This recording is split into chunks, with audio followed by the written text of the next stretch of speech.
justice comes upon me, I shall embrace the light. How many people are going to die before this is...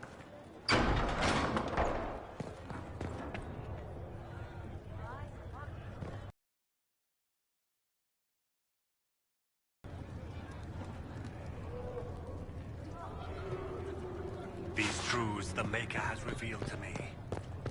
But one God, one life, Did you need one something, death. darling?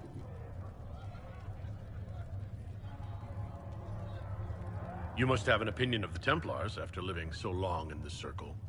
Having opinions about Templars, my dear, is exactly like having opinions about mages or Navarans or men. I have known some who were impossible to endure and some who were utterly charming. I have suffered insults at the hands of those in the armor, but no more than I endured from nobles or tradesmen in Val Royaux. Personally, I have found the Templars a useful tool, skilled at keeping more unpleasant elements at bay. If the circle disbanded, how can you still belong to it? The circle is an idea, my dear, and an idea cannot be dissolved. Many of the first enchanters voted for rebellion, caring little that anything short of a unanimous decision would pit mage against mage. Rather than dissolving it, Grand Enchanter Fiona's vote split the circle in two. The rebels follow her, the loyalists follow me. If you lead all the loyalists, why are you only First Enchanter and not Grand Enchanter? Grand Enchanters are elected, and since there are no First Enchanters besides myself, no vote can be held. I could name myself Grand Enchanter, but the title holds no meaning now. When the circles are restored, that will change. What was it like to live in a circle? My dear, your question is the root of all problems with mages. I cannot tell you. Every circle had an experience of circle life unique to themselves. Some people suffered and some were content. Some were cruel, some compassionate, and some indifferent. The same is true of people everywhere, in all circumstances, whether they are mages or not.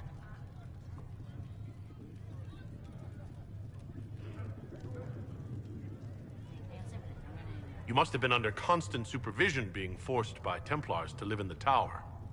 Was that hard to endure? My dear, I have a suite in the palace and a wing at my dear Duke Bastien's estate. I've never been forced to live anywhere. Most circles allowed mages to live away from the tower, either on their own or in service to the nobility. All that was required was permission from the First Enchanter. Some circles were harsher in their restrictions. Kirkwall was the worst, but it was the exception. Most were quite permissive, perhaps too permissive in retrospect.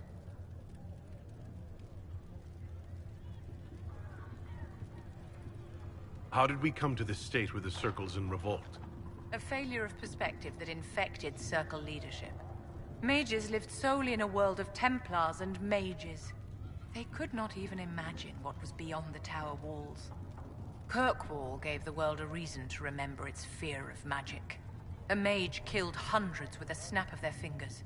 Across Thedas, a new tangible fear. The Chantry for protection. But the malcontents in the towers thought nothing of this. They cared only for themselves and for their anger at the new Templar restrictions. When a mage attempted to assassinate Divine Justinia, again, the mages protested the investigation. The leadership chose to vote on independence based on the intolerable conditions imposed by the Templars, sparing no thought to the fact that magic was more feared in the aftermath of these attacks than it had been since Tevinter's day. So long as they had their freedom, they could care little for riots, angry mobs, or about pitting mages against each other.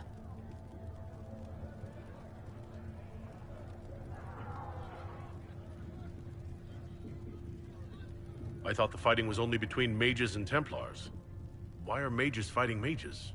The vote for independence was carried by only a small margin, but Fiona chose to let the motion stand. Those who opposed a rash declaration of war against the entire free world had little choice.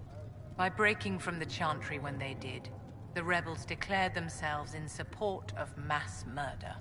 Anyone who did not wish to support terrorism and the slaughter of innocents was forced to take arms against the rebels.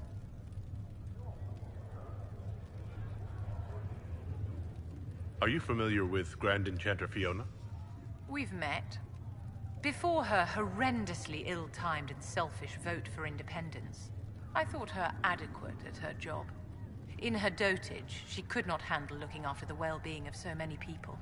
We would have done better to replace her years ago, to let her spend time gardening.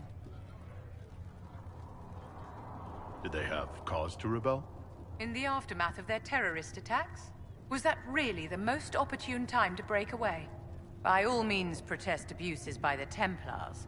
Just don't do it in a way that says mages support wholesale murder. By voting when they did, my colleagues all but declared war upon the ordinary people of Thedas. A war in which we are outnumbered 100 to 1.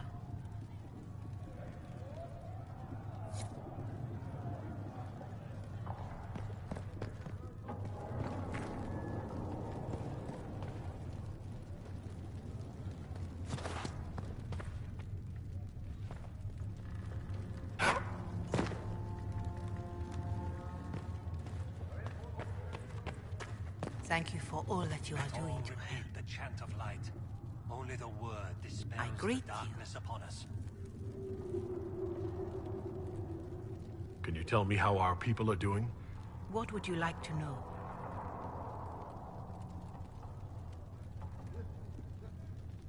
How are the villagers in Haven doing? You did well to gain the Templars to your cause. The people have hope that the breach may be sealed. Some of them are returning to the lives they fled, others are starting fresh. In either case, they no longer believe the world as they know it is ending. Farewell, revered mother. Make her go with you.